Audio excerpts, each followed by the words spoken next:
Shooting এর কাজে helmet ছাড়া এক স্থান থেকে আরেক স্থানে যাচ্ছিলেন হিরো আলম। এ ছবি এখন অনলাইনে ভাইরাল। এ প্রসঙ্গে হিরো আলম বলেন, বাংলাদেশের সংবিধানের ২৭ অনুচ্ছেদ অনুযায়ী আইনের দৃষ্টিতে সবাই সমান। দুই একজন মন্ত্রী হেলমেট পরে অহরহ মোটরবাইকে চলাচল করলেও তাদেরকে অভিযুক্ত করা হয়নি। অথচ সামান্য হিরো আলমকে নিয়ে তোলপাড় হচ্ছে অনলাইন দুনিয়ায়। ভাইরাল এই অভিনেতা বলেন, শুটিং এর সময় এক স্থান থেকে আরেক স্থানে যাচ্ছিলাম। পথে এক ভক্ত বাইকে উঠতে জোরালো অনুরোধ করেন। এর পরিপ্রেক্ষিতেই বাইকে উঠে হাতিরঝিল থেকে মহাখালীতে আসি। রাস্তায় হেলমেট না পরায় পুলিশ বাইকটিকে আটকিয়ে মামলা দায়ের করে এবং কোনো কিছু না জানিয়েই ছবি ওঠায়। সেই ছবি এখন ভাইরাল। ক্ষোভ প্রকাশ করে হিরো আলম বলেন, আমি সাধারণ মানুষ। আমার অপরাধ এত বড় করে না দেখে ভিভিআইপিদের অপরাধ খুঁজুন।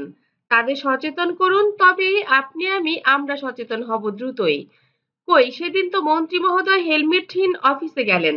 সেখানে মামলা হলো না কেন? মন্ত্রী নিজেই নিজের ছবি প্রকাশ করেছে ফেসবুকে, যেখানে দেখা যাচ্ছে তিনি বাইকে অফিসে যাচ্ছেন, কিন্তু মাথায় হেলমেট নেই। কবি আমিনুল ইসলাম রুদ্রের কথাই বলা যায়, আমি উলঙ্গ হলেই যত সমস্যা পৃথিবীর, স্বর্গ নরকের হিসেব বুঝানো হয় শুধু আমাকেই। অথবা এভাবেও বলা যায়, যত দোষ নন্দ ঘোষ। আমাকে কি কি বাংলাদেশ আমাকে কি সতীনের সন্তানের মতোই দেখে? হিরো আলমের এই প্রশ্নের আসলে কোনো জবাব নেই। তবে হ্যাঁ, দোষটা কিন্তু দুপক্ষেরই। হিরো আলম হেলমেট ছাড়া গেলেও যে অপরাধ, মন্ত্রী মহোদয় হেলমেট ছাড়া গেলেও সমান অপরাধ। আসলে দুটোই তো ভালোর জন্য দুজনেরই।